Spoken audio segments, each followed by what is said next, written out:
right, good afternoon, everyone. Welcome to Smudcast number 843, Resident Evil and the Yellow Paint Problem. I had no idea this was a problem in the game, but we're going to find out from the fan of the channel, Under the Mayo, and this came out a few days ago, 9 days in fact, and it's got over 100,000 views. Good for you, sir. All right, yeah, he's a big fan of all things Resident Evil. And I'm assuming this is the remake. I don't know which one it is he's referring to. I would assume the remakes from last year or from years ago. I don't know.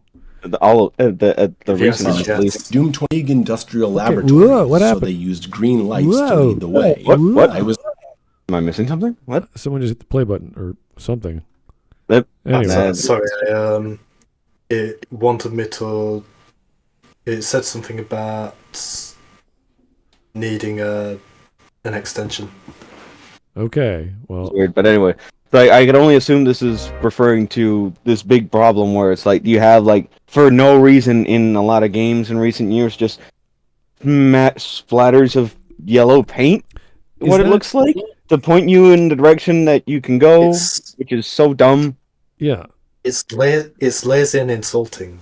It's lazy in the sense that the people making the levels, they can't find a way to highlight stuff without, just splashing on yellow and everything. Just shitting yellow. Because there are certain games that use the motif of black. And it's insulting because it's suggesting that people are too stupid to be able to figure out where or how to climb something or where to go unless there's yellow just pissed around everywhere.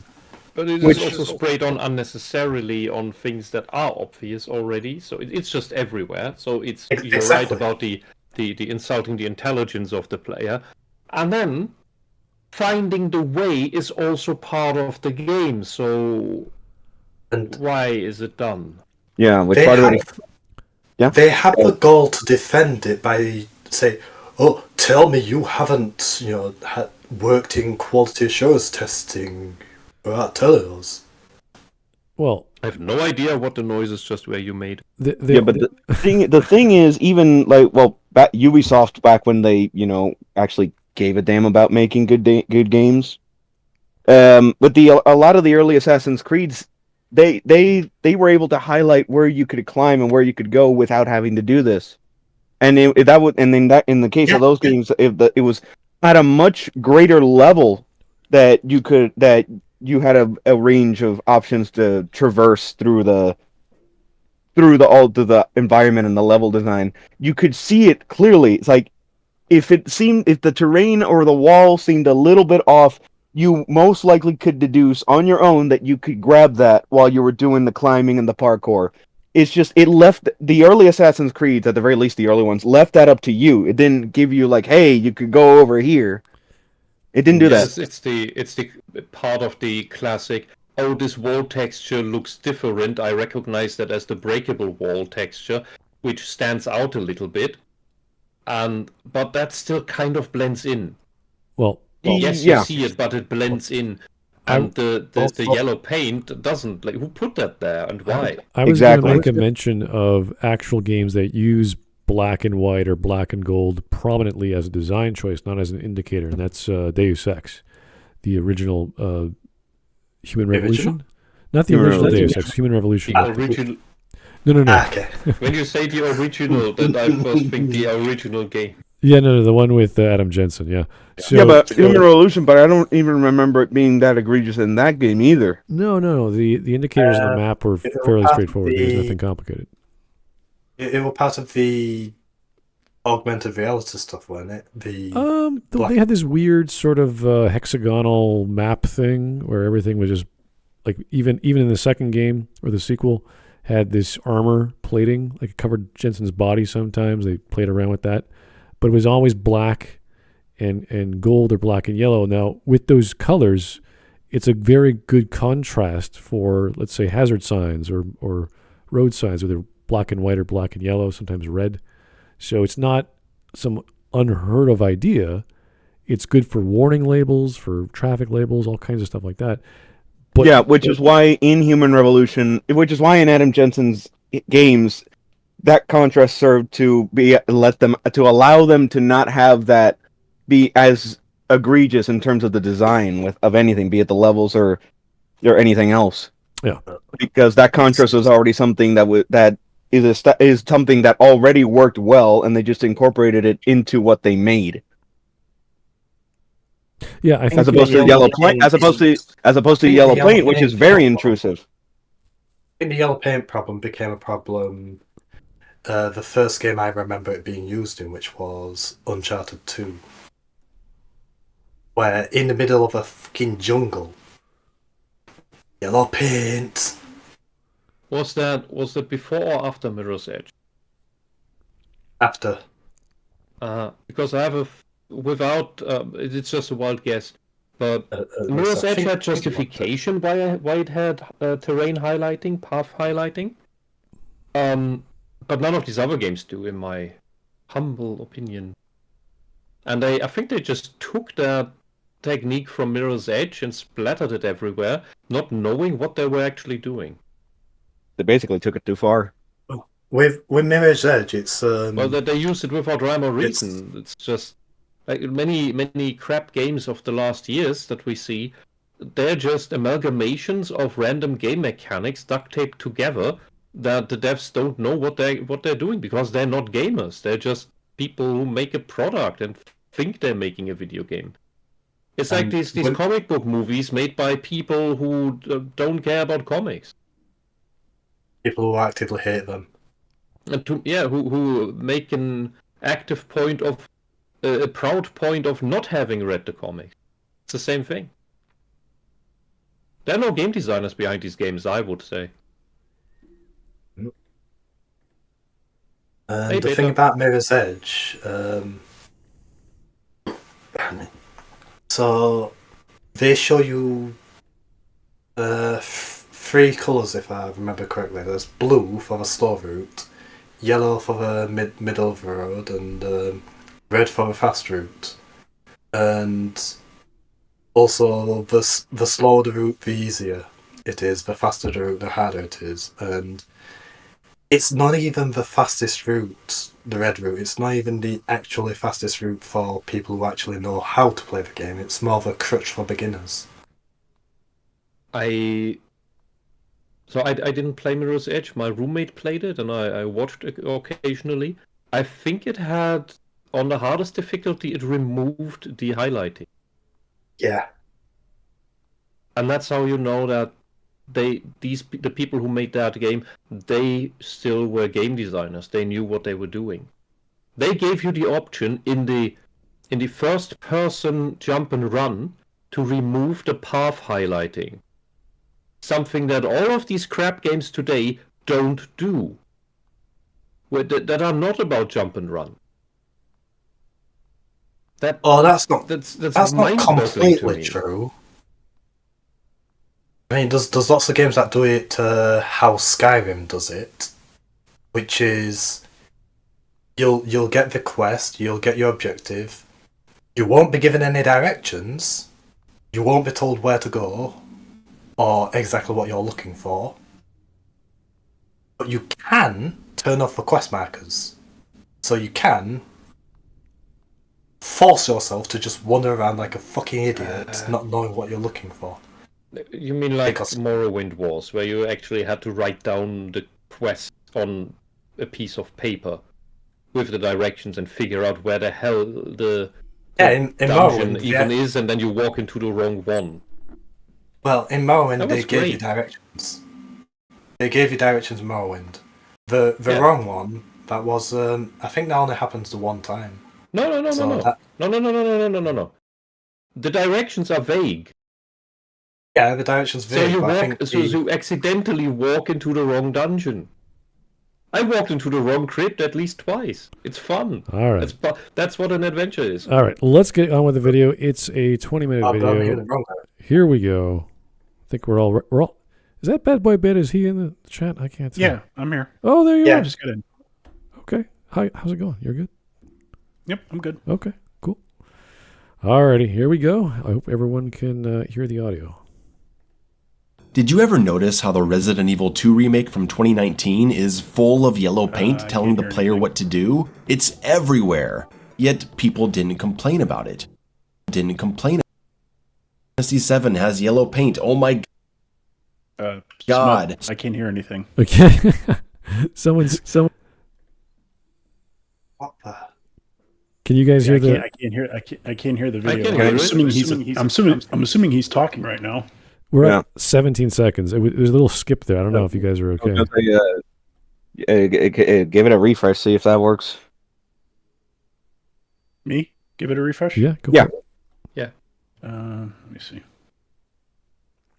And generally, when this first turned up, people would probably just chugging it away. And when I started complaining was when it started to be everywhere. Okay, try the video. All right.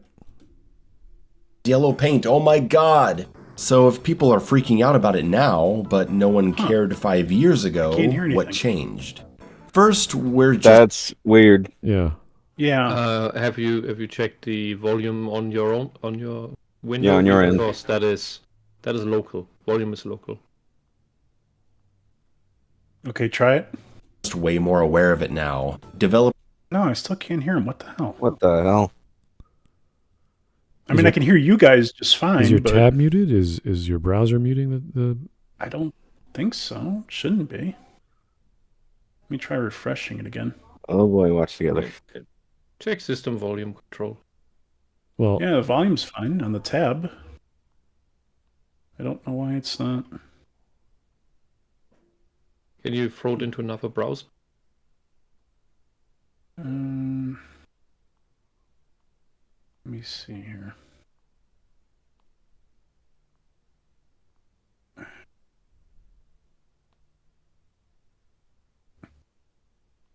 Try it again. Developers were starting to use. Okay, I seriously can't hear him. What the hell? is Why is the it not- is the volume in the bottom right of Watch Together canceled or zero or what? I can hear it fine. I can adjust the volume on it. It looks like it's going up, but Okay, I don't know why it's not. try again. Yellow as a guiding color without. Nothing. No, nothing. What the? I can't. Can you open up the video in YouTube and just watch it normally? Hold on, let me. Oh, like click on the.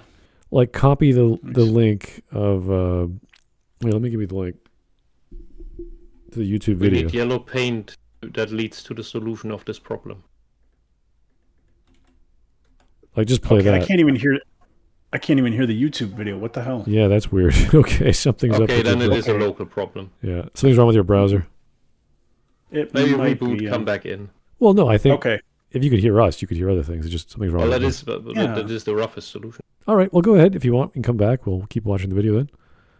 Yeah, just. All right. Well, we're at 30 seconds. So let's keep going. Without us noticing what they were doing. I never noticed, despite the game being plastered with it. It's on the ladders, it's on the boards, it's on the locker you have, it's on the C4 placement upstairs. Okay, the why this isn't a problem here is due to where this level is. This is some facility that has yellow floor markers. That is completely normal. The yellow tape, okay, I haven't seen yellow tape yet, but fits as well. This is the it fits with the environment in this case. Yeah, I don't know what kind of electrical tape that If- might be, or No. So Normally, the- when I see this kind of tape, it's either blue or black. black. Yeah, Is, yeah. The actual yellow tape, it's got "Please do not cross." Hmm. Yeah, but there was the example of Final Fantasy VII Rebirth there, and having yellow spray paint on the rock face so that you can climb it. That is jarring. Here in this environment, in this facility, it's not jarring. Yeah, and I don't understand why this isn't understood. I do like the level of detail you can get with like all the crease marks in in the tape, but you could use white, you could use black. It won't be as visible with black, but it's more realistic. I don't know if that's important. And it looks like there is tape, at least, or some sort of thing holding the C4 together underneath the yellow tape. So it can be done, and it's not a big deal. And it's more of a design motif than anything. If they're going to keep doing that with like rope or rubber or something like that, why is it yellow? I don't know. How can we further infantilize the player? Stairs, it's on the parking lot access terminal, it's highlighting the basement power panel, it's holding up the key through the window, it's covering the west side door control, it's on the chains you have to break with the pliers, it's on the water valve to put out the fire. Going back to RE2 Remake now, the yellow paint is painfully obvious. That's a bit much. Yeah, some of that's fine. Like the valves, I've seen lots of valves, different colors, all kinds throughout the years in the basements of buildings. Part of it is that With warning colors, so you usually use blue or red. Yeah, exactly. Although the thing, part of it is that because that specific valve wasn't yellow in the original. Interesting. Some of this is fine. That is a clue. Yeah, some of it. Some of it's fine, but some of it's like, does everything have to be that way? Probably not. Yeah, that's weird. Average I'm IQ surprised. is going up over time, but the games are treating people as if they were dumber. I'm surprised that the ball filters are actually red. Look. Oh yeah. Well, it could just be a lazy designer saying, "Hey, it works over here, it looks good over there." So, as opposed to designing a level or designing a room to look like a room, and what would someone have designed a building have this as like a safety code, like using certain colors of paint or whatever? So, is it a big Lazy deal? would be to not add yet another texture. Yeah, like in this case, this is a chain. Imagine having a yellow chain; that'd be too much. Like you don't need. Yeah, it's like why are the chains yellow? Yeah, like this is. Yeah, this is because this is extra effort to put on another texture in order to infantilize the player. Lazy would be to not do that. Yeah, the chains and again the water valve being more egregious. The chains, why are they yellow, and the valve because it wasn't yellow originally. I do remember that. Yeah, whenever I see people design chains in game design, they go into the nitty gritty because they want to see the rust. They want to see all the little markings on the metal. So to put paint over that would kind of ruin that. So I could see why something like a steel door or bars or a grating, you want to get all that grittiness. So throwing paint on it would waste it. You could have given it an orangey, rusty tone that implies that this chain is old and breakable. That would be nice. That would be more complicated though, because you have a paint job and then you like break it down. So it's you change the hue of the color of the extra texture. Removing to orange. It's like having a second texture map on top of the base, which is great. So more detail. So is it necessary? No, but if you want to show it to imply a story of what the chain was being pushed against or pulled against, that'd be great. It's being used a lot. People are doing it a lot or whatever. Like usually there's like blood or something on a weapon or something like that to imply that this thing has been used. That's kind of neat. But for everyday items or practical items, it's like, okay, show some wear and tear. That's all you need. Yellow paint is painfully obvious. But in 2019, we weren't on the lookout for it yet. And I think another big reason why it didn't feel intrusive back then was that yellow was already a big part of the world. They don't just highlight important items and actions in yellow, it's a police station in Crisis. See, that makes sense. Yeah. Yeah. So you have yellow tape lying around that you can use to wrap things up. Perfect. Tape on the windows, paper notices, decoration. You've got big yellow barrels in storage. Areas full are marked in yellow because we do that in the real world. Even the fans are yellow. And the tape? Well, a lot of tape is yellow. We didn't know it was yellow because they were trying to guide us. It was tape. Since yellow is so naturally used in the world of RE2, it was easy to not notice how they were actually using it. It flew under the radar. You were trying to say something? Yeah, it depends on how closely you follow Naughty Dog. Because they were talking about the Uncharted series, and they mentioned people kept getting stuck in one of the jungle levels in the first Uncharted game, and didn't even notice when a box fell to create a shortcut. So they decided to start using yellow paint to guide players because. But it's a jungle. Jungles are supposed to be getting lost in. I was getting lost in the jungle in GoldenEye on the N64. That's the point. It makes it makes the jungle seem bigger as well. Great. Also, it flew under the radar. Also, part of the whole point of Uncharted is supposed to be exploration. And if people can't get lost, are they really exploring? Yeah, then you have your path laid out right before you. Why stray from it? So unless you know that, if I stray from it, I'll find another thing. But that's not really the same thing. There's actually 2 points to the Uncharted series, one of which, exploration, I'm cool with. The other, which is why I'll never touch the series, which is they build every level around a set piece. Is basically an action movie, a bad action movie, like think RoboCop 3 as a game. Mm-hmm. And I don't want to play something like that. Okay. At the time. They went on to use it in Resident Evil Village, as you can see here. That's where we start seeing in the RE4 remake, the game that really made this an industry-wide issue. No, wait, actually these boxes were first seen in these boxes were in RE7 from 2017, and occasionally smearing paint on and around an important ladder. No, wait! Resident Evil 6 was the one where they started giving boxes obvious attractive colors, all the way back in 2012. They just weren't yellow yet. No, wait! RE5 took the and added colored rings. This has been slowly happening for 20 fucking years. Somewhere along the line, yellow was determined to be the go-to color for go this way and interact with this, please.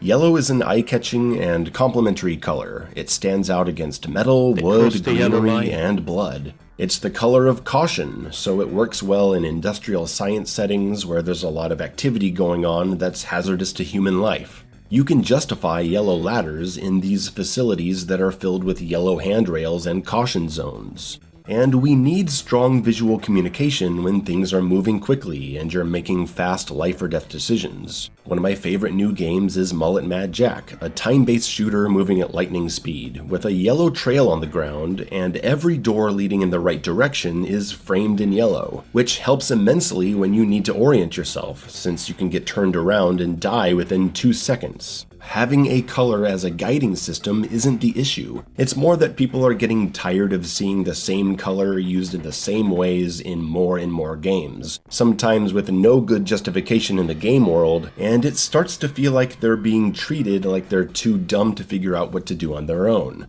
because in many cases they have been treated that way and for a long time.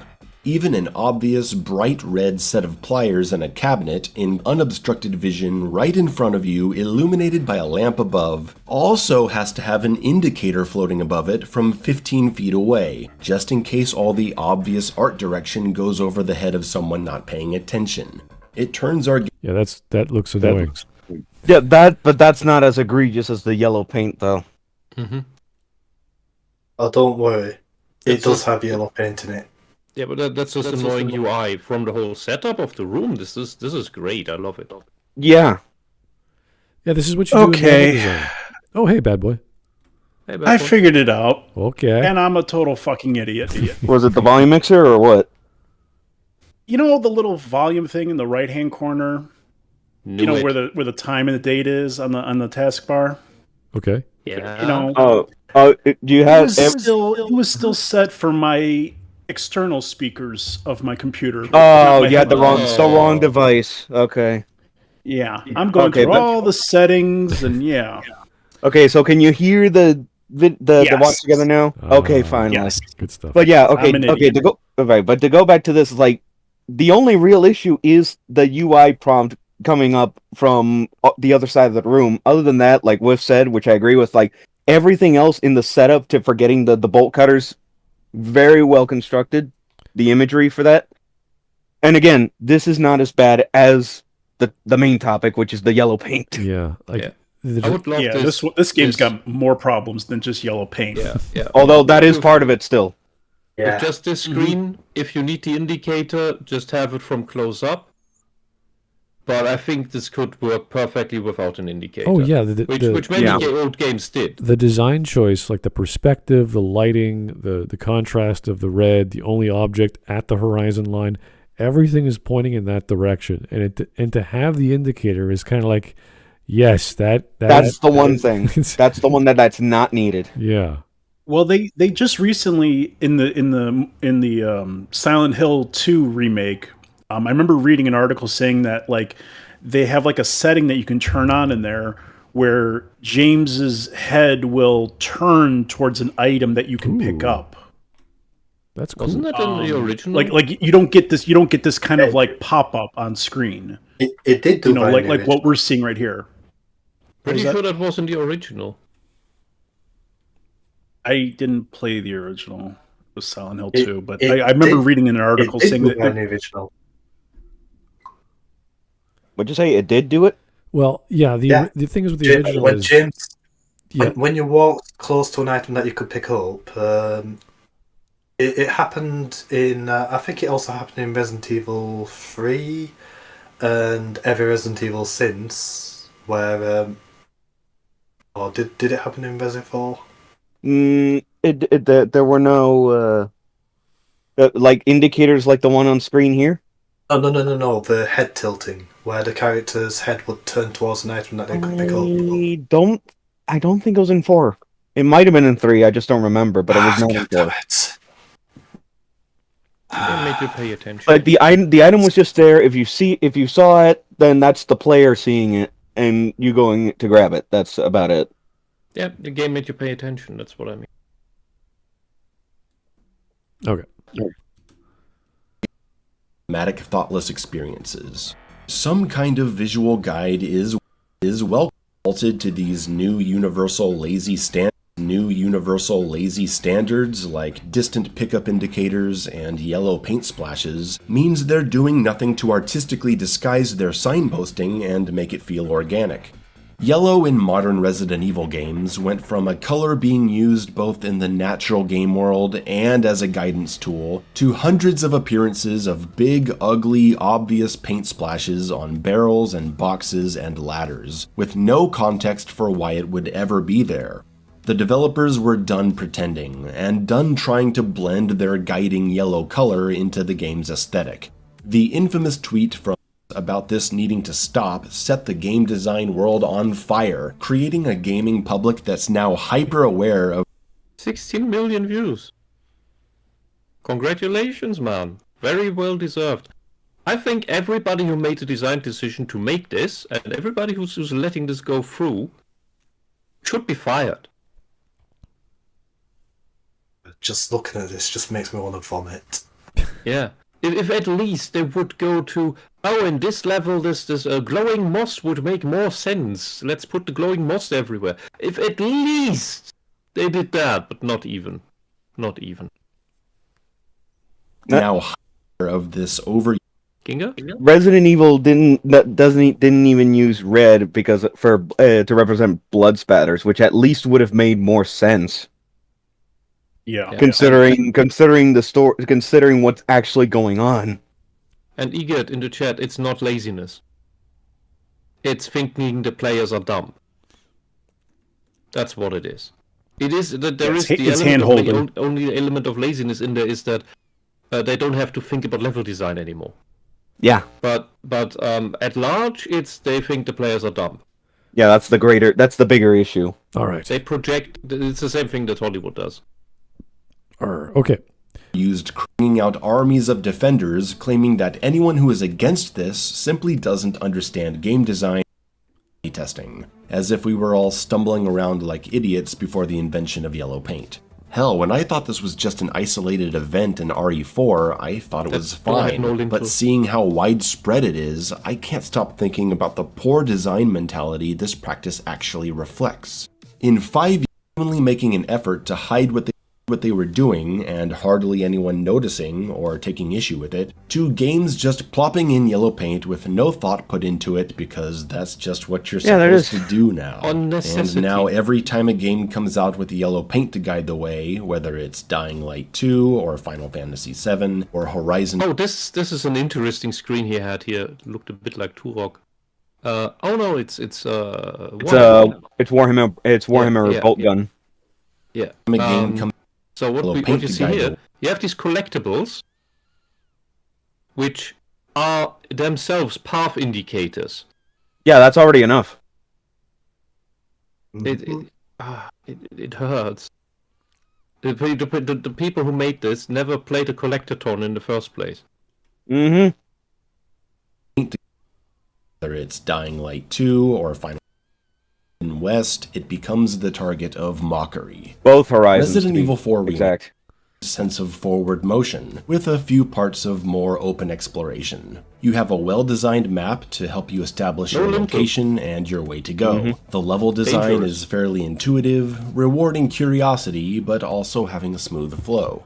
So it's disappointing that a game so well crafted, a remake of a classic game from 20 years ago that never needed blatant and lazy player guidance, also splatters this bizarre yellow paint on all the breakable objects and on several progression points. It was the yellow ladders that seemed to spark the biggest outrage, though the interactable objects got their own hate.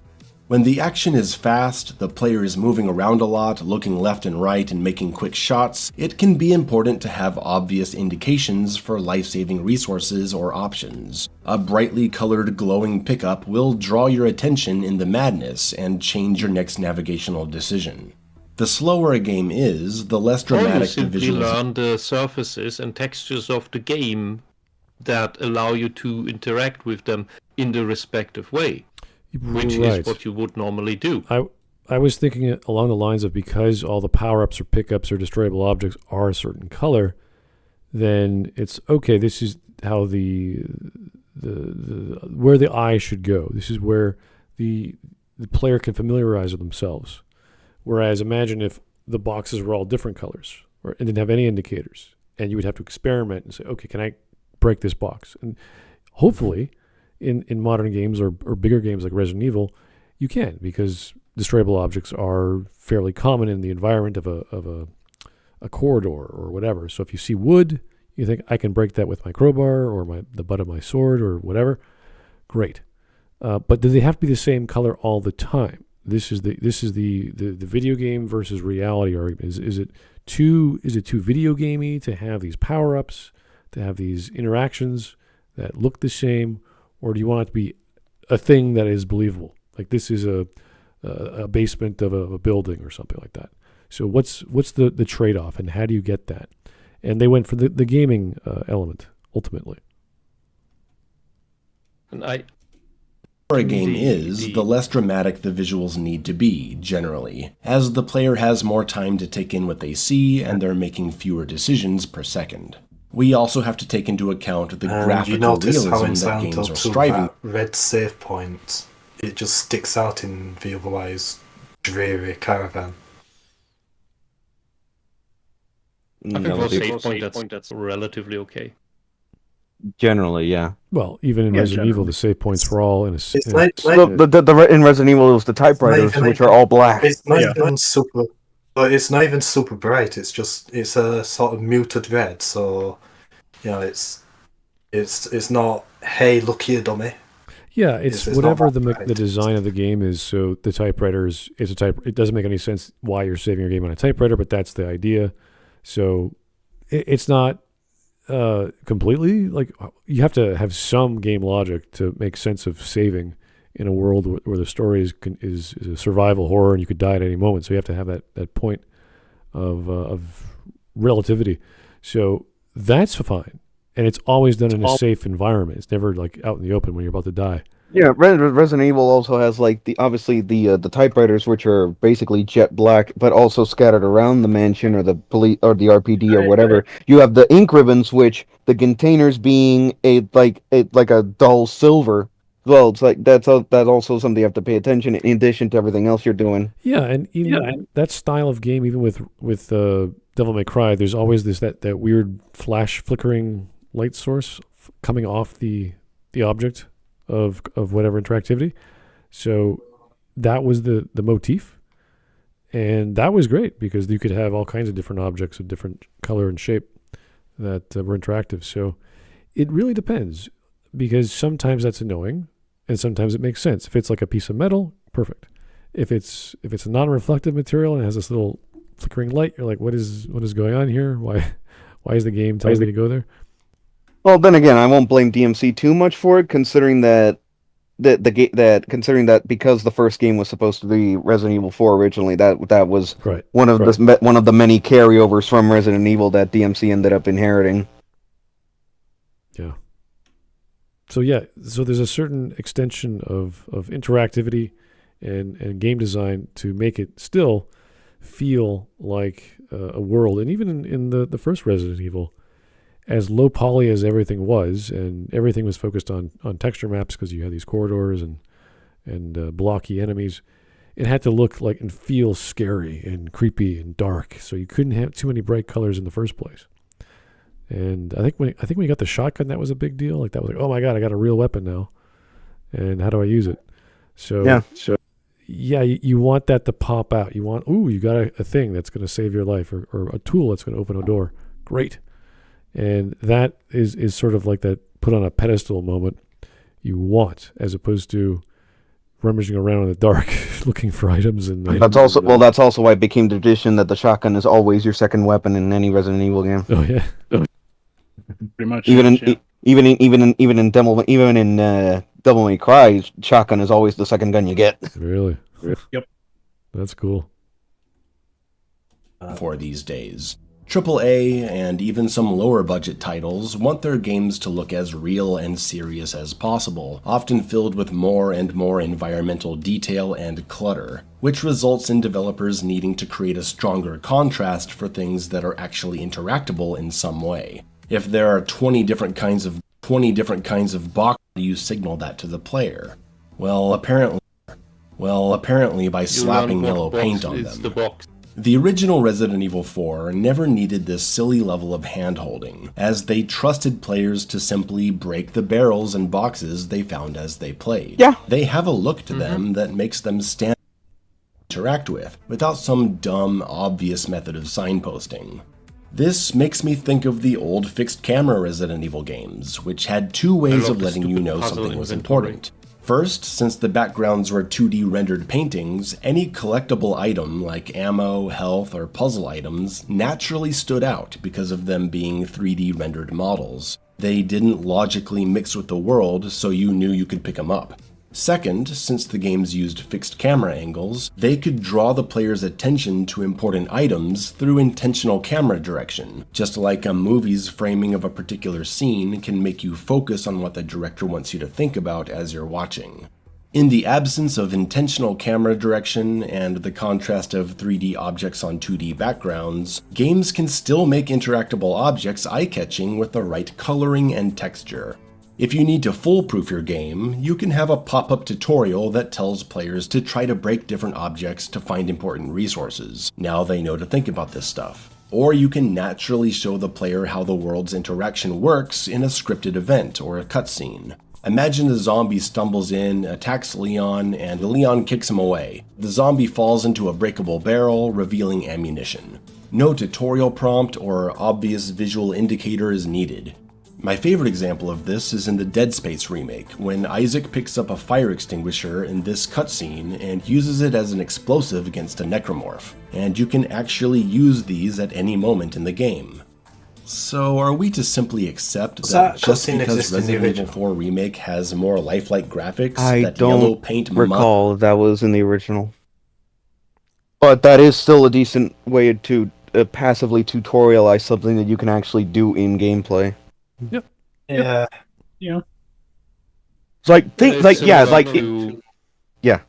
It's similar to the overpowered Like some- guide that does an ability, and you wonder, hey, can I do that too? Or Mm-hmm. the Mega Man X start screen, where Mega Man actually doesn't just shoot the normal lemon, but the charged up lemon. Yeah. The super shot. Yeah. Which tells you, literally, wow, Mega Man can do something bigger. Yeah, Mega Man always did it. Mega Man always did it. Like every time he got a weapon from one of the robot masters, that they would give you that demonstration at the end of the level before giving back control to the players. Like, hey, this is what you got from the boss. Yeah, This is what you can use. Using the in-game cutscene mechanics to showcase a tutorial that the player can do is totally acceptable. It's one of the easiest things to do. It's like picking up an object and manipulating it. It's like, yeah, now you could do it. Here's your unlockable, or here's your key to now open doors further on, or a weapon or what have you, a tool like a hook shot or something that can be used in multiple ways. And you want the player to say, oh, now I have this thing. Let me experiment and let them discover what it can interact with, as opposed to like showing, doing another cutscene. Now you can hook shot onto that kind of texture map wall object or whatever. It's like, no, let them figure that out by themselves. So give them the basics and then have them the ability to experiment. And that's where the only issue I see with that is, outside of Res 4, the Resident Evil games, the limited ammo, you couldn't really experiment too much. You had to conserve a lot.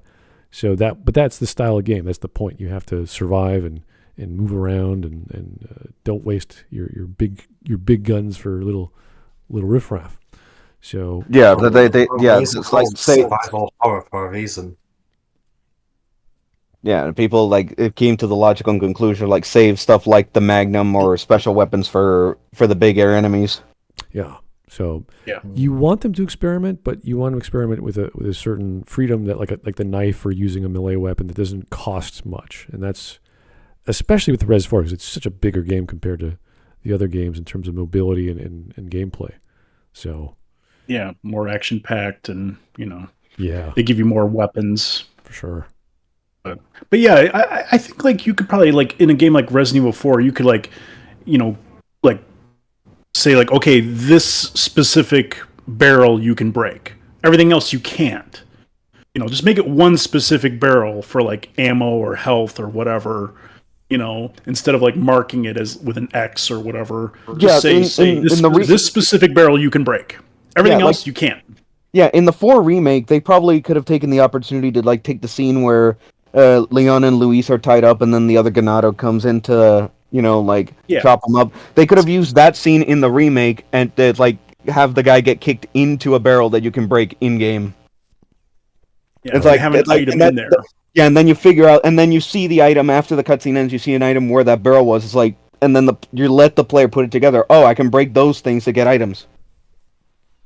Exactly. I miss when in a Resident Evil game you were allowed to basically screw yourself over. Yeah, it's like part of the learning experience. You could basically just piss through all of your best ammo and through all of your healing items, and then there were very little you could do afterwards if you needed to heal or you needed a big gun. Well, I missed the super chat, so let me just read that. That's from the Dark Seraph. Thank you, sir, for the 5. The paint around the floor looked like a scrapped, torn-up floor. It looked natural. Yeah, that's the good thing. If there's a motif or a redundant style that the designer used for the floor or the wall, or let's say an art style, that's totally fine. That's great. It might be nauseating, like say a certain color, but if it fits the setting and the setting looks believable, then it's totally cool. Yeah, which for RE2 Remake, for the most part, it did. Like I said, at least in my opinion, the only really egregious example of wherein they go too far with it, possibly the chains, because why yellow chains specifically? And also, again, the water valve to put out the fire in the hallway, that one is more noticeable because the water valve, that exact same water valve was not yellow in the original for that specific sequence. So and I think for the most part, multiple uses too. Yeah, for the most part, it originally had multiple uses. So That too. It's like in the remake, for the most part, the yellow was fine. It was in a location where it made sense, whether it was the police department or if even in the lab a little bit. By the end of the game, it was fine for the most part. By 3, you know for a fact we knew for a fact that they were really going overboard with it. Yeah, and it's not an asset limitation, and the 3D is the same. Whatever animation you want to use for turning the valve on and off. The rest comes down to like a 20 kilobyte texture map to change the color. Something like that. Yeah, so it's not like a ROM factor was back in the days of CD-ROMs or PSX. So nowadays, remakes, go crazy. Go give us different colors, give us different styles. But obviously don't remake animation states to, we're going to open a giant valve. Now it's a small door. You got to keep it consistent so you're not wasting resources and blowing up your dev time on all these custom animations. Evil 4 has more lifelike graphics, that yellow paint must be added to all the breakable crates and barrels? I don't think so. Because while I'm willing to admit that contrast might be needed to draw attention during intense moments of combat, a lot of these breakable items are found outside of combat, and they have the same obvious obnoxious signaling. This is where it starts to feel particularly condescending, and worse, immersion breaking since the graphics have become so realistic. There's a visual contradiction occurring when the game world is made to be as real and high detail as possible, while part of the world is constantly yelling at us that this is a video game and we need to make sure that players don't miss these barrels over. People tend to and especially considering that if you want to compare coloration between the original and the remake, there is a lot more color inherently in the remake because of the engine, whereas a lot of the color in the original version was much more subdued and muted in comparison, and yet that game was still able to convey what was breakable and what wasn't. Yeah, because I left it up to the player to go through that trial and error to figure it out. This is a good contrast for, let's say, a game like Fallout or Fallout New Vegas, where you don't, because everything is just this muted color of gray and brown and whatever. And I think, was it Dogmeat or was it the iBot that gave you, if you crouch, you see a red highlight on items that are picked up? I think it was the robot. Yeah, I think it was the iBot after you upgrade them. Yeah. And that's really useful because in that game, you blow someone's head off or you break a table or something, all the objects on the table will just fall apart and just connect all around the ground in physics. And now you've lost like 20 grenades or whatever. So in a game like that, your cursor will give you some indication of what things are, the same way the scanner in Metroid Prime might when you move your reticule over it. So certain games provide certain information in certain ways, and a game as messy and gritty and detailed as like New Vegas, you need either a color contrast, like a scanning mechanism, or something like using your Pip-Boy to light up the screen to go, okay, now I can see better. These are actual interactive objects. I can use them. So there's always an issue with open world games and big games like Resident Evil, where there are lots of objects, but because the focus is action, it does have to default to more gamey or gamified elements than pure corridor style original res design choices. So I get the problem, but the solution is not, let's keep everything the same color. That's not the best design choice. This complaint as an outright dismissal, and it's not. Like I said, camera direction, items having a unique look to their models can serve to guide players. Just giving saying that the cutscene in Dead Space wasn't in the original. Oh really? Okay. Oh really? Yeah, so apparently it will basically up to the player to experiment to figure it out. So, but could you throw around something like the hyphen and stuff in the original? Yes. Okay, so they actively made. Okay, so that's a good thing that they actually made that change for the remake to actually like give the player a little push to be able to figure that out. Well, it's like training wheels. It's not the best solution, but it does work. So it does work, at least. Yeah, I would rather allow, because there's lots of objects in Dead Space you could interact with, so stuff Yeah. like that, using as a weapon, makes sense. You just have to try it out. So the game just shows you first up, here you go, you can do it. It's like, oh, thanks. Just I've been playing items Mayo that for clear, almost 20 distinct years look in a and- draw your attention. No one and complained I'm about still a lack of figuring things out visibility on the about items in the Sidonie. Resident Evil 2 remake. A game going for a And for dark anyone who hasn't played Morrowind, that's the opening area. It's where you start the game. And the first Yeah. village? Yeah. Yeah. There's lots of stuff hidden around Sidonie to find, so you can basically take advantage of pretty much any weapon skill immediately. Mm-hmm. That's clever. All right. and realistic look. We spotted the green herbs just fine. Oh, wait, even the herbs have yellow. Oh, wait, Why? Dead Yeah, Space that's again. too much. That's an incredibly realistic. The That's green an already incredibly sticks out. Yeah. Yeah. That is too That's much. just silly. Even as late as RE6, they didn't have to do that. Hang on, I think it's broken for me. I think it's an obsession at this point. Honestly. Sorry about that. How far did we get? 11-11. 11, yeah. 11. Oh God! So it got to about 9 minutes something for me. Oh, that's nine weird. minutes. Are you watching the same video?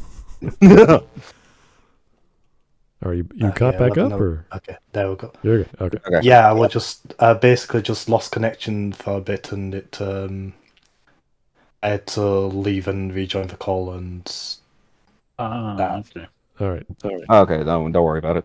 All right. We're back. Okay. at it. But what he showed in the video was like even the damn herbs in RE2 remake had the single Yeah. yellow stripe on the thing on the planter. but That's they too don't much. need it because they're Exactly. green, red, and blue. Dude, I'll be honest, I never noticed that. The yellow paint on the herbs. I never noticed that. And Again, just go seeing back- it now, it's like, ugh. Yeah. yeah, that's too much. Again, to go back to the original RE4, which is comparable to the remakes of 2, 3, and of itself. 4 didn't do that either. Again, like was said, the color of the herb is enough in that It's kind of already environment. so bright it is supposed to stick out. That's one Yeah. thing. Like they also have the targeting triangle. Whenever you highlight something, oh, that's an object you can interact with. It's like great. Well, then again, that's a whole other discussion. But the main thing is like the herb itself, the item, it doesn't need that stripe. Resident Evil was able to convey that the herb was there and that you had to actively see it without the damn stripe. Eget in the chat mentions that World of Warcraft on release also didn't highlight everything in special manners. I remember when they added the sparkle for pretty much everything, and it was just annoying. So was it egregious from the get go, or was it a more of a progression towards the annoying part? It got more annoying over time. Like Okay. if you had a harvesting skill, it would highlight it would sparkle the things you could harvest. Yeah, And that's not good. Initially, it didn't do that. It just gave you the indicators on the minimap. The only thing that would sparkle would be the mob that you had killed but not yet looted. That was fine. But I guess if you have a player base that is incapable of stepping out of the fire, I don't think adding sparkles to things they're supposed to click on is gonna help. So basically, it just became too much of a good thing. No, I'm referring to raids where Oh. you have bosses that just here's a big fire zone, here's a big black hole, and the general rule is step out of the sparkly thing so you don't die, so we all don't die. Oh, okay. And most people don't manage that. They don't manage to sidestep. And if people are that incapable, all this highlighting isn't going to help. Oh yeah. Wait. They added this, so the zones that kill the players are sparkling, and then they added a thing where the things that the players were expected to go towards, the zones that were safe, were also sparkling. Yeah, my argument is that if you have a player base that largely is incapable of realizing that it should avoid the giant special effect on screen, is not gonna be smart enough to notice the giant special effect on screen that is supposed to help you where to go and what to click on. That these people are just lost either way. Yeah, the whole thing though. So the thing that kills you sparkles.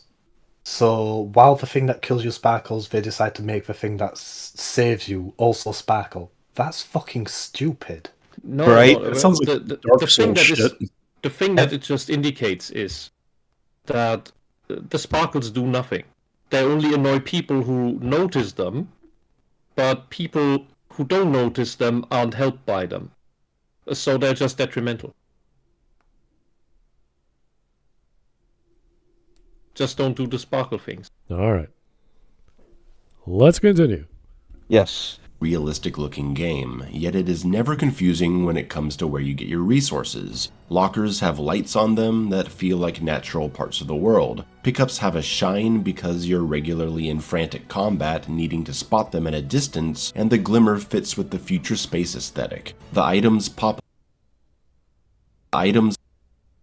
All these visual indicators make sense in the world of Dead Space. We are pro visual indicators here, but if there was every important interactable object jumping up and down and pointing at it, we would find it distracting and insulting and lazy. Because the inclusion of yellow paint is not one of creative design, it's one of failure. They designed their game in a way that led playtesters to constantly fail and not notice what they were supposed to interact with. So they just slap on a trendy solution that everyone else is doing and call it a day. Since it's been shown to work, I think they're just not even bothering to consider there are better ways to do things, and they're just designing with the mentality of whatever, we don't just put yellow paint on it later. That's how we get yellow paint on it later. That's how. My suggestion is to not use non-gamers as playtesters. Yeah, I thought playtesters were supposed to be people who intentionally broke the game for fun. And also, use people as job. playtesters. Use people of average intelligence, not Darkside Phil. Tell that to Santa Monica. I am. Okay, good. Through the internet. All right. Okay, good. Because I still remember, before we get to this, like, just to bring this up again, the fact that they used Darkside Phil as basically the lowest common denominator when they were making goddamn Ragnarok. And it's literally in the GGC talk for 2018. It's his footage, and they just blurred him out. Oh dear God, I still remember. That's what we're dealing with nowadays in gaming, folks. That's why they're doing this. But with that said, let us continue. Great years of Resident Evil games using yellow paint on everything. And what makes this really irritating is that there are other things you can do. There's a PC mod that came out shortly after the release of RE4 Remake that removed. It's so much better. If there has to be a clear indicator, but that's all just interaction in regards to resources. What about navigation? That's where we see the yellow paint phenomenon reaching critical mass. Paint telling us to climb up a ladder. Paint telling us to climb up these ledges. Paint telling us to climb up these ledges and this ladder. Paint telling us to climb up this ladder. Why is it always ladders? This is just as immersion breaking as paint being Ladders used are on not breakable obvious boxes. that you can climb Some would them. say much worse because of how common it's become in the early 2020s. I think the it's most just egregious example that I've seen is so you know the opening level of Uncharted 2? No. Oh, the train? Yes. Yes. The bus. I thought it was the bus. No, it's a train. Yeah, it's a train. The train sequence. Oh, okay. So you're climbing up a train, and there appears to be several places you can grab onto. Reasonably, in something like one of the old Assassin's Creed games, you would be able to climb up those other parts, but unfortunately, this game was made by Naughty Dog, who hate who hate gamers, and those parts that would be reasonable to climb, far more reasonable than parts that you are climbing, they are not yellow. Which is ironic considering Assassin's Creed 2 came out the same year as Uncharted 2. Did it? I 2009. Oh, 09. Uncharted 2 was 2009. I thought the original Assassin's Creed came out in... No, the AC1 was 07. Okay. Yeah, which is like that's the comparison right there. Because of that expansion that Assassin's Creed had from 1 to 2, because of the fact that they had to take into consideration that much grander space and that scope with all the settings that were in Italy because of Ezio's life journey. It's like you have that immediate contrast right there, the fact that they didn't have to do that with that entire landscape in Assassin's Creed 2 compared to Uncharted 2, where you would think, like the example thread said, logically, there are a whole bunch of parts of that train in that sequence you can grab, but no, you can only grab that in that specific path that they tell you. In old Assassin's Creed, every building you can climb is like a mini puzzle. In new Assassin's Creed, you just hold forward and you just climb anything. Fly. Starting with Origins, you can just climb anything. Literally anything. The only thing that's like a pyramid in the more recent... Well, the only thing that's like a puzzle in the more recent Assassin's Creed games is the pyramid in Origins. I feel like in the RPG... Yeah, go ahead. Because you have to actually look for handholds on the pyramid. I feel like the climb anything from the RPGs, just to bring up that point, I feel like that's probably an overcorrection for the rope launcher in Syndicate, even though that was just for that one game and there was a story reason for it. And also, the design of London in that game really didn't allow as much for the usual climbing and parkour, so they gave you that extra option to work with. And I feel like they tried to overcorrect from there in the RPG era with Climb Anything, but they went too far with that still. Just the other extreme of that. Oh, that reminds me. In the original release of World of Warcraft, the dungeon in Darkshore, Black Fathom Deeps, I believe. I loved that. The atmosphere of that dungeon was amazing. And they were still bold enough to have a tiny jump and run section. I think it's one of the only ones in the game. It's just 2 or 3 jumps over a set of ruined columns, but you have to actually do these jumps in order to get ahead in the dungeon. And then below are turtles, evil turtles, and they never did that again. Today it would all be painted in yellows to make you know that you have to jump back across the columns. It's sad. Well, yeah. Actually, today they would just put planks over it so that you don't have to make the jumps, and the planks would be yellow. Yeah. No, they've realised that players have noticed what's happening and Immersion's starting to break down, so they've actually started using something new. Blue paint. Oh, Egan says it was Murlocs in the pool below. It's in Indiana Jones and the Silent Hill 2 remake, which Really? Great Circle? Really? yeah. Interesting. A new design choice to pull players by the nose and call them spazzers. Christ. Necessary because there are always to light the way. Sometimes literally with light to escape the soldiers firing on you from above. Doom 2016's environments were these big industrial laboratories, so they used green lights to lead the way. I was playing the indie horror game Hollow Body last year, and in the opening street section I noticed a lone street lamp in the distance, and that led me down the right path. And there's so many other ways you can do this. Ghost of Tsushima had a brilliant way to guide the character by using the direction of the wind. Lockers with lights on them and artistically lit pathways are far less immersion breaking than the idea that some wacko is running around this world spilling paint everywhere on whatever the player needs to interact with. This is all smart player guidance that doesn't break the experience. So when we have developers on social media talking down to us, Next game, you play the guy that puts the yellow paint everywhere. And who doesn't beat the game bosses, but who marks the hotspots of the bosses and then just runs away. Oh, we have a line of Pierce here. Wonderful. Again, for Resident Evil in particular, they had the easy fix for it, which to just use red for it to simulate to represent blood, and also be able to be more creative with that. Like, for example, probably a handprint on a door with the body like off in the corner, like it's like, oh, the guy tried to get out, but he couldn't because he keeled over. That something like that they could have done, but not even that. Okay, so the first guy, Jacob Wahlberg, the solution they're giving is basically they present a puzzle, and before the player can even interact with the puzzle, they have a character tell the player the entire solution to the puzzle.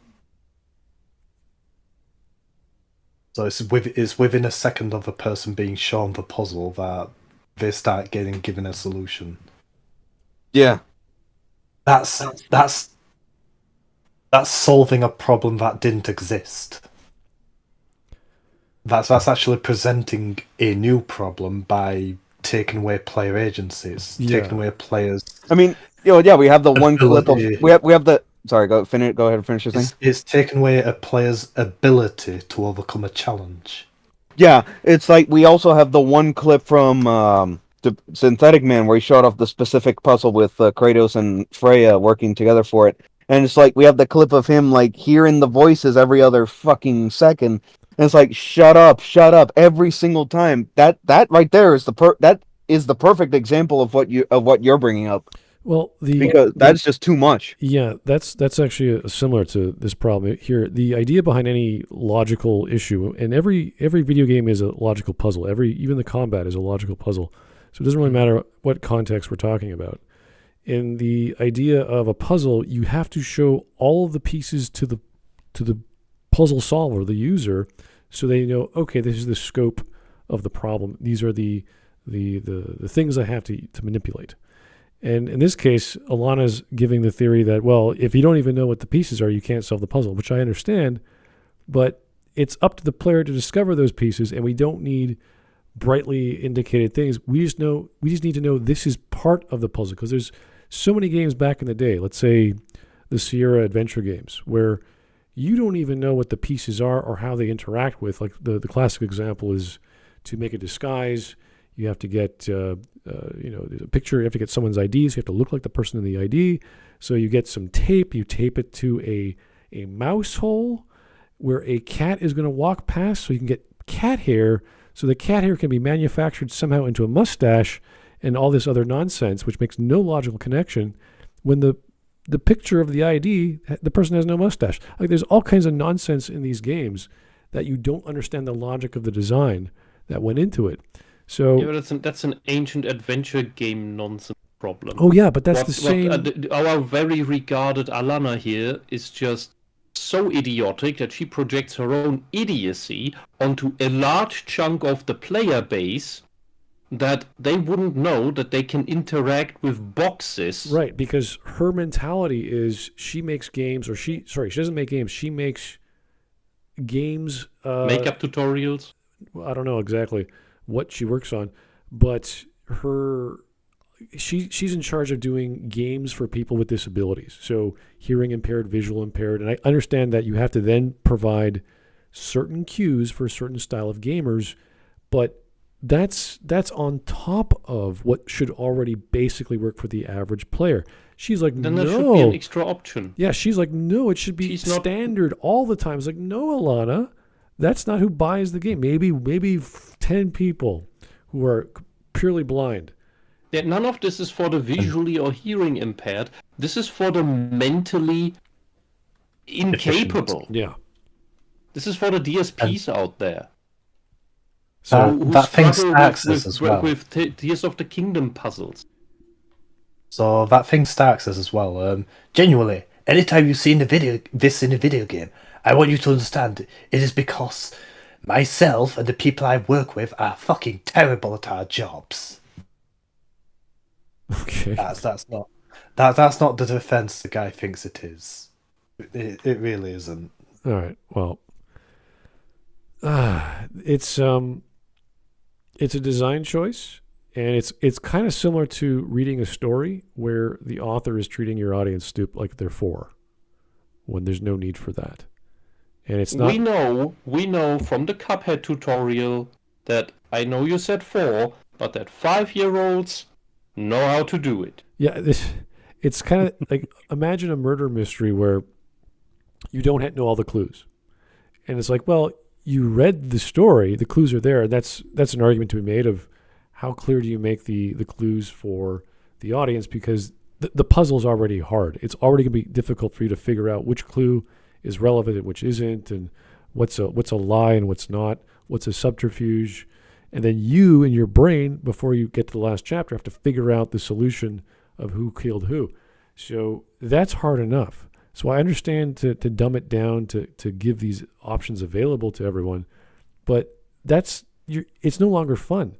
If you're literally, unless the puzzle's super complex and you have like 15 clues and you have no idea, then yeah, that is actually something that Agatha Christie did in the first few years of her book writing, because she wrote crazy complicated puzzles, and then she would list all the clues at the second last chapter and say, these are all the clues in case you're not paying attention, and then she talks about some of them in the final chapter. So I get the complexity issue, but we're not trying to solve a murder mystery in a video game. We're trying to move boxes around or hit switches connected to a grid or something like that.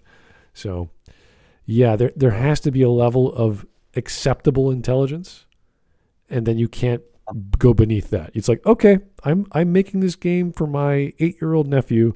That's that. He's a smart kid. This is going to be fun for him. That's like, this is the mentality you have to have.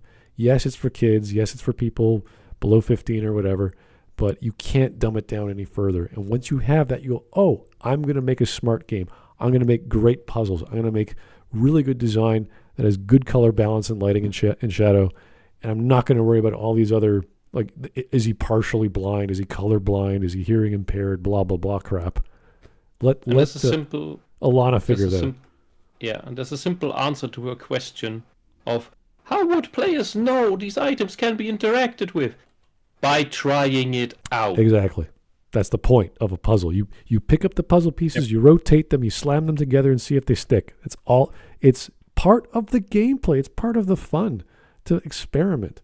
So that's how kids figure out that the square fits into the square hole.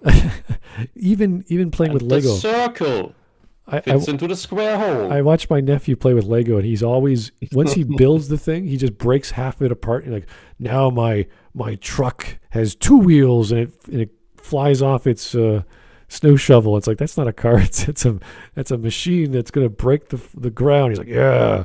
Like he wants to like try different mechanics, put them together in different forms. That's why you have these toys. So, worse or better? They're more fun to experiment. That's the whole point of why Minecraft is so much fun. You can do whatever you want within reason, within your resources.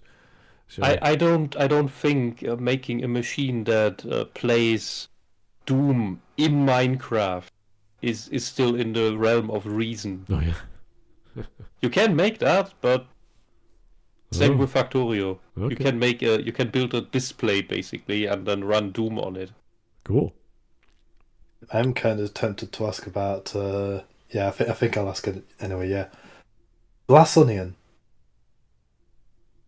What? Smud. What? Did you say Last Onion?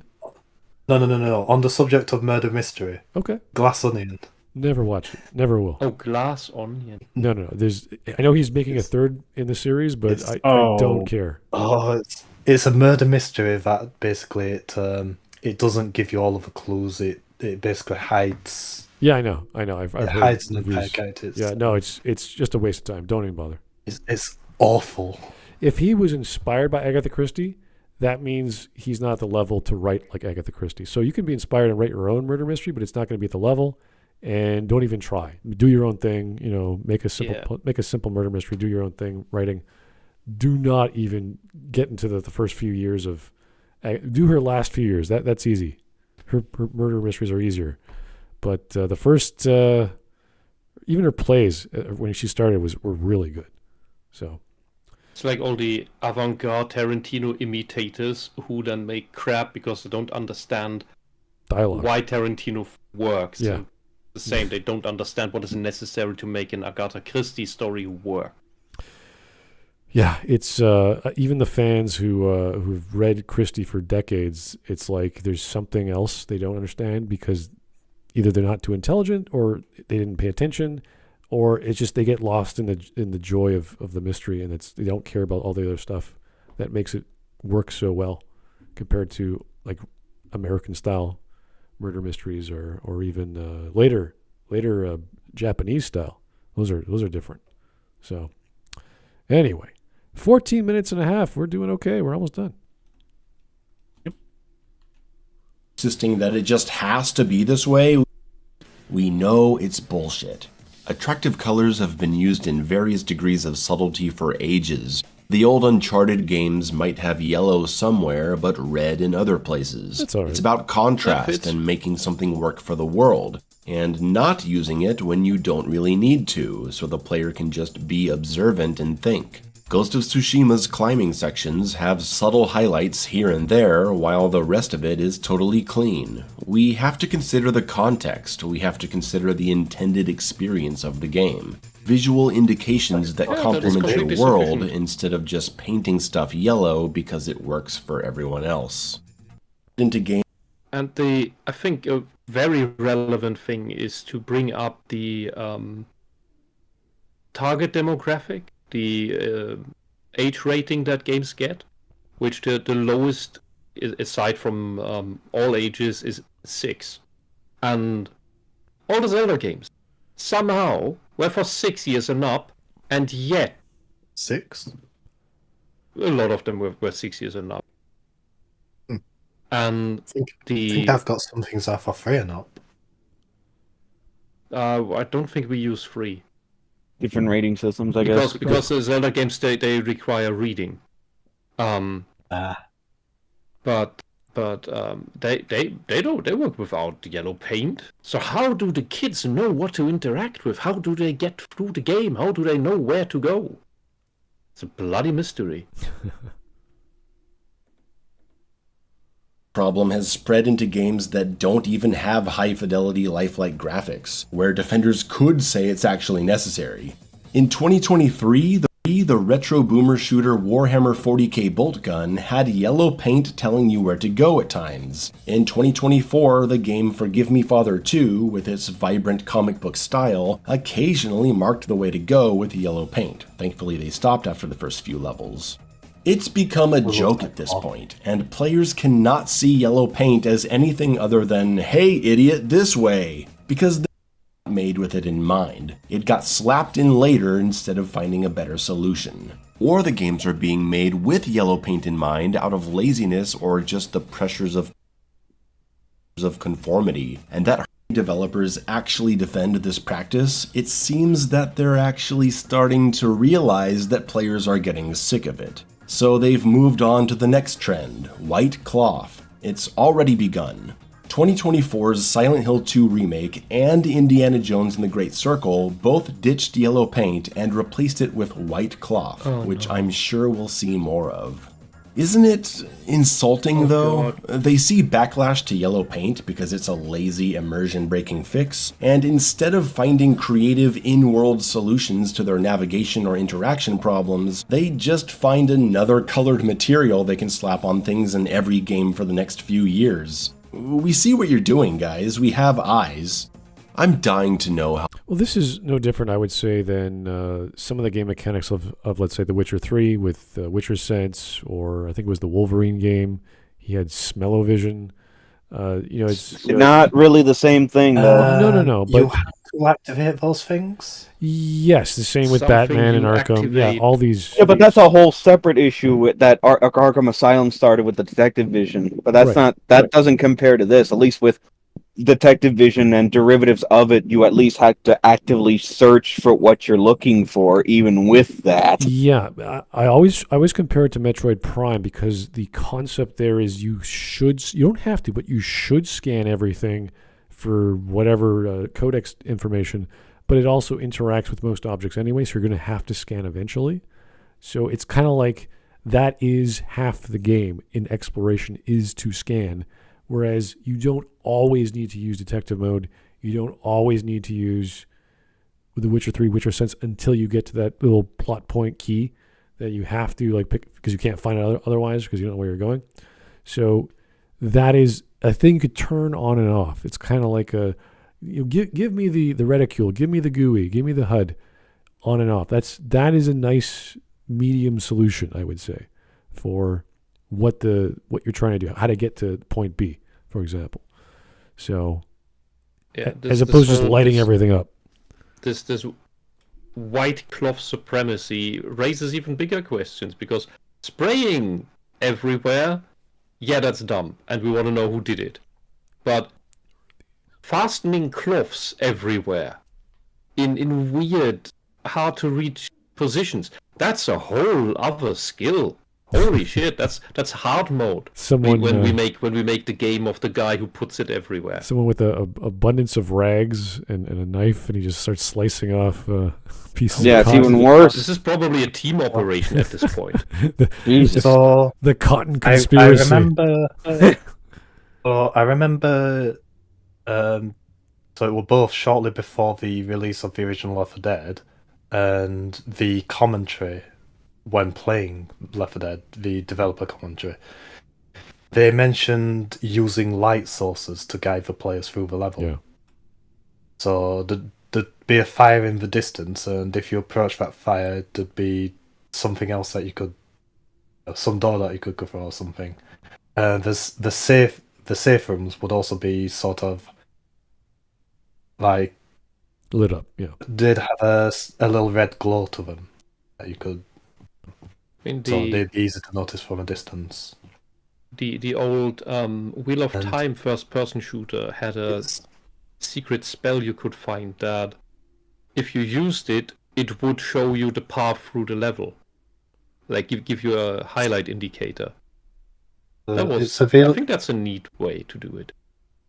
It is a really subtle way to actually guide the players. Just using light sources because people generally just go towards light. Yeah. Where is it? The good Shank in the chat said detective vision had its own problems, like having little incentive to never turn it off. Yeah. And that's where I would have thought people would have learned from Alien vs. Predator. Because the Predator vision, which you had several, they all had downsides. If you switch to the thermal vision, you wouldn't see the alien. If you switch to the vision that sees the alien, which is some electrical thing, I believe. Is it motion detection? No. It wasn't that sophisticated. It was just a filter that was put over the screen. And so you would see the aliens moving, but you had trouble seeing even the terrain. So you were just constantly switching through the visions. You had reason to turn it off. And if you played Breath of the Wild, it has a similar problem because using I used the time stop mechanic usually for highlighting objects for me that I wouldn't see as easily. Because you could time stop a salamander, a lizard that you want to pick up, for example. And so you would know where the lizard is if you didn't see it right away. However, that means that the whole world is yellow all the time. Yeah. It seems to be a simple issue of redundancy. And if they just mixed up their color choices, it wouldn't be as big a problem. It would just be, oh, look, there's a barrel with the red trim. There's a barrel with the blue trim. that might indicate something aside from just being a barrel you can blow up, as opposed to having an arrow like a white cloth thing. How about just any indicator? It could be spray paint. It could be, a broken object that doesn't fit. Anything that draws your eye, that goes, okay, we won't use this, and then we're going to use the same object 4 levels later with a different color. It's like, I know that object. It's a broken thing. It's a motif. It's a style. It's just not exactly the same asset as a yellow arrow or a white piece of cloth or whatever. So the idea is still there. You still need an indicator of something, but use a different object, use a different color. That's it.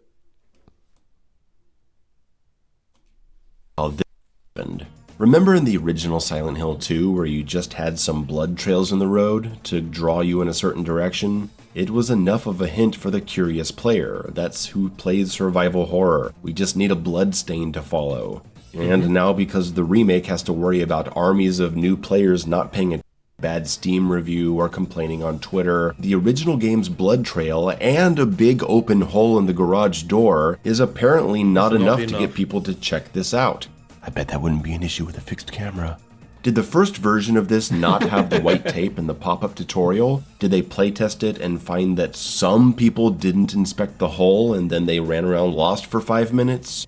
Well, then fuck 'em, right?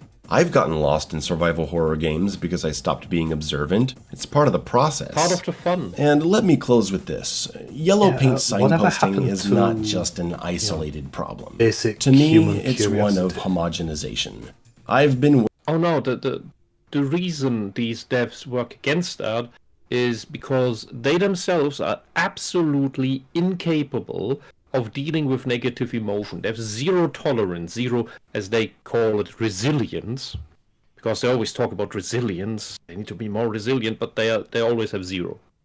And that's why they remove all of the obstacles, make failure basically impossible, so that they never need to feel any sort of negative emotion from failure, which includes, oh, our playtesters didn't get it immediately, so we failed at making the game accessible enough, and I don't want to feel negative from having failed at making the game accessible enough to the complete idiots whom we hire as playtesters. Therefore, we must spray paint everything yellow. That is why. It's avoidance of negative emotion and projection combined with the projection that everybody's an idiot. And more of an idiot than the developers. It's the same thing as Hollywood always telling you exactly what is on screen in America. They even when they localize things, they add lines where they explain to you what is on screen instead of just letting it roll. Like when the Roman army in Asterix in Britain when the Armada is approaching the British coast. There's no line in the original that tells you that it's the British coast. In the American dub, that line is added. It's come out recently that Netflix requires that characters explain what they're doing as they're doing it for the people who aren't actively watching, for the people who've just got something People playing who aren't active. Oh God, I want to. I'm sorry, I'm interrupting. This makes me so angry. I want to take the people at Netflix who demand this and shake them until they stop metabolizing. If people aren't actively watching, they are not watching the thing, so the characters don't need to explain what they're doing. Sounds like you want You to make shake the your fat. show for people who watch. Anything else is a soap opera. Soap operas are made for people who don't actively watch. Oh. If defenders of this say that it's a disability thing, there are people with visual, so people who are blind or partially blind. There's different media for those people. Putting something on in the background while you do something else and just decide not to look at it, that's not a fucking disability. Yeah, that's just rude. All right. We got 2 minutes left. Almost done.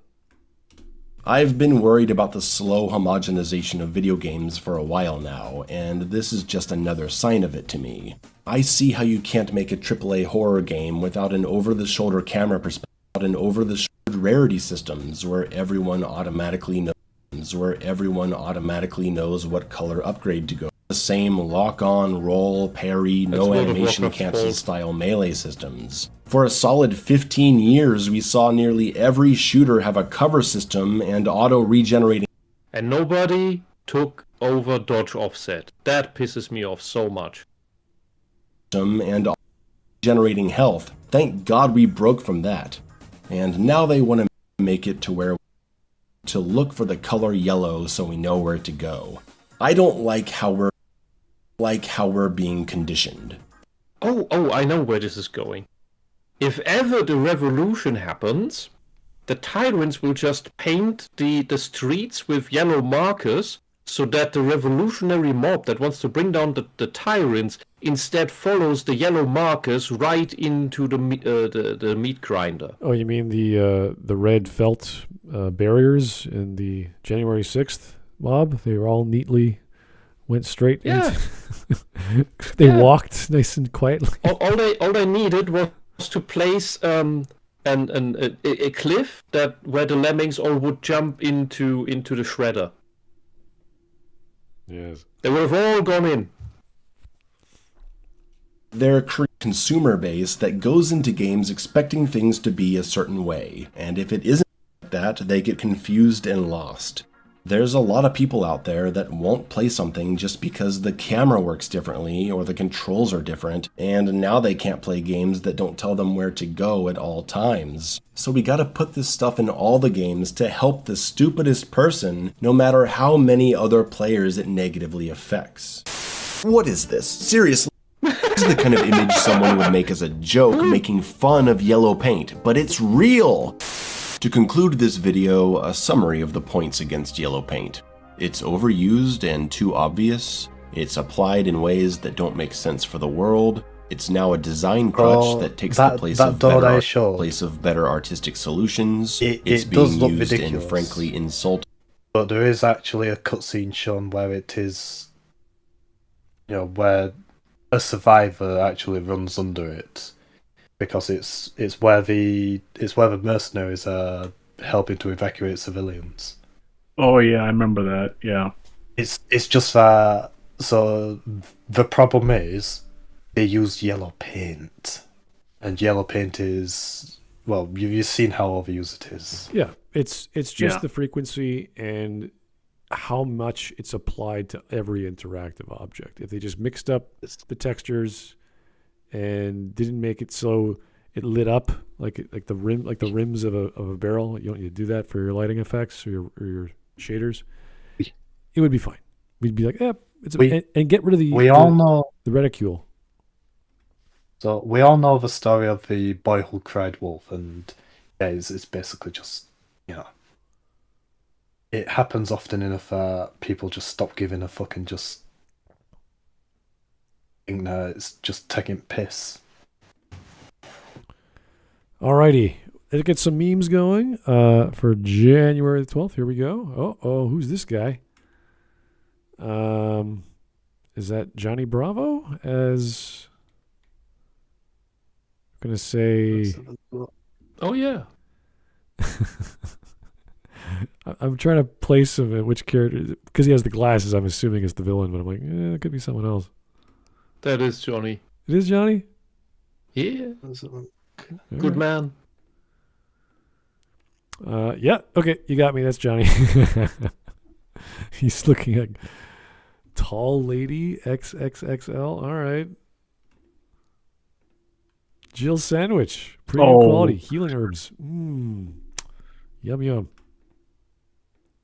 The boulder disapproves of boulder punching. How about boulder kicking? Very demotivational. Okay.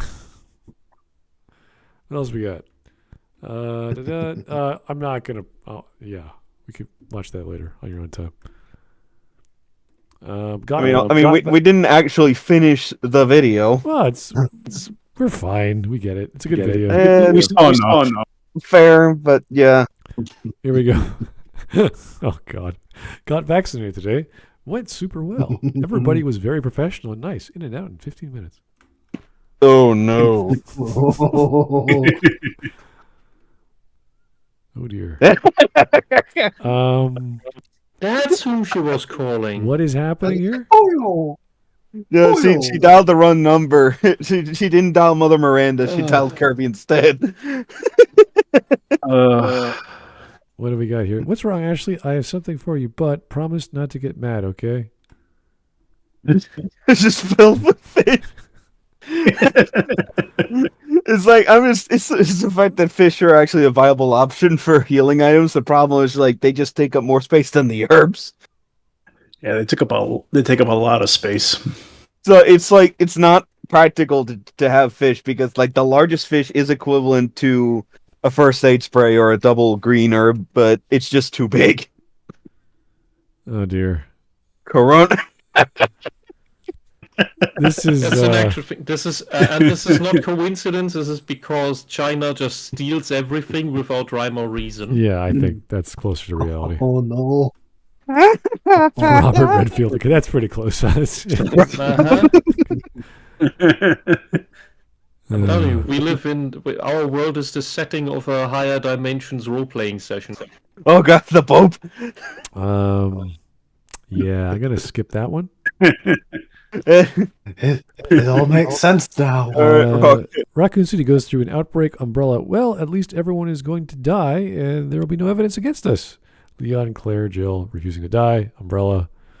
Mr. Out X. Mr. X and they bust out Mr. X. That's accurate. To be fair, Mr. X was Mr. X was a nemesis sent into Resident Evil to capture the tyrant, sample of the G virus from. Yeah, Mr. X was sent in. Mr. X was sent in to retrieve the G virus, and Nemesis was sent in to get rid of the stars unit.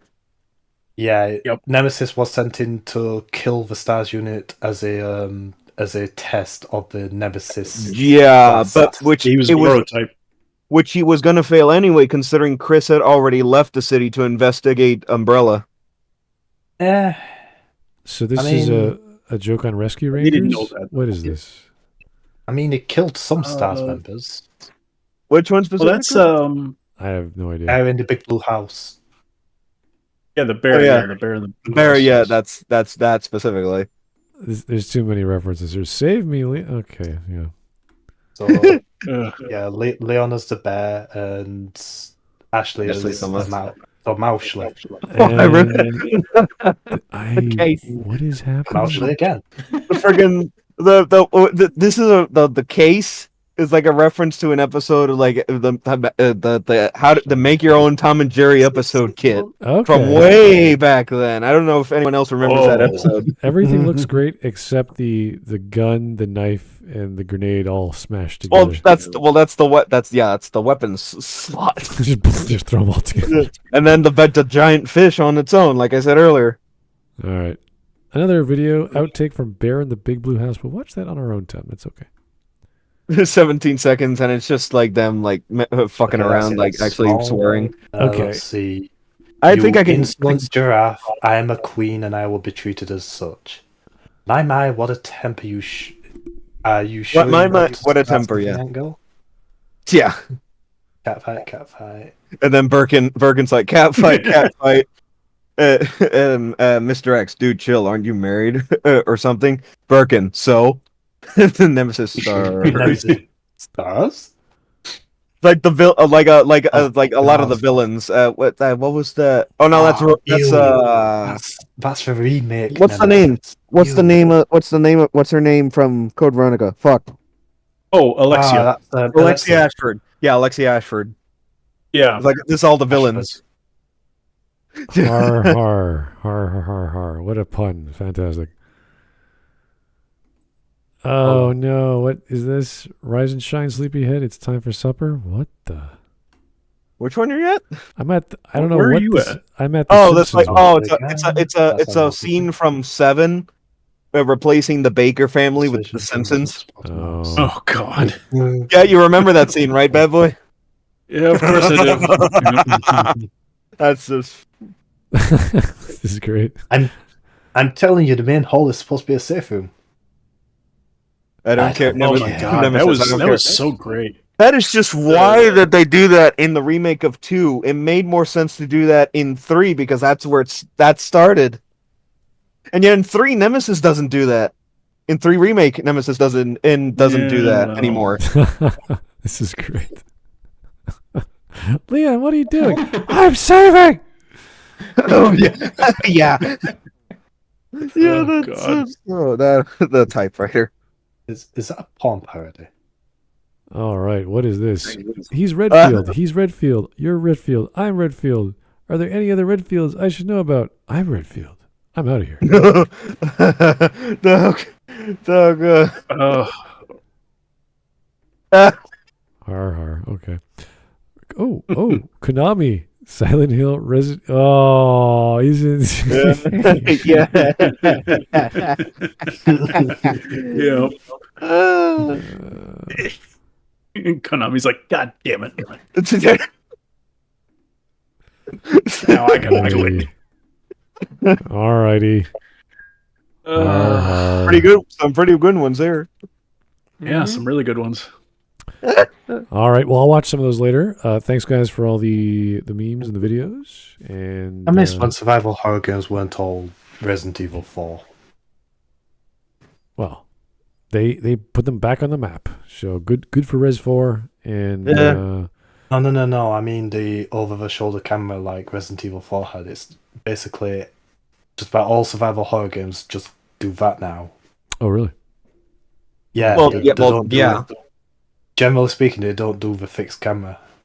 Not anymore. It is certainly a older design choice. So depends on whether you can find those independent studios or amateur devs who want to have a more authentic late 90s adventure game with a little bit of action when it first came out. I think I always go back to D. That was the one that I remember on the PSX. But then that's when we got Res. And then it just kept going until 4, and then or was it 3 that went 3D? I can't remember. That was 4. Yeah. Anyway, that was fun. Good video. Always great to watch his videos. Doing a good job. Still lots to learn. Yep. And a lot that game designers have to pay attention to. So, anyway, thank you guys for. We were going to do this on, I think, was it Friday? I had no idea. Wasn't paying attention. I was so relaxed on Saturday. I was like, we'll do it eventually. Okay. So Sunday it was. Anyway, the weather got a little warmer today as opposed to yesterday. Yesterday was like -8 where I'm at. Now it's like 0. So trying to stay warm, but that's winter for you. Gotta take it easy. But drink plenty of water, get plenty of sleep, exercise on your off hours, eat well, plenty of meat, cheese, all the good stuff. Eggs is definitely the best thing to eat in the mornings or whenever you're hungry. Eggs, steak, fatty foods from animal protein products. Okay, I'm going to stop talking about food.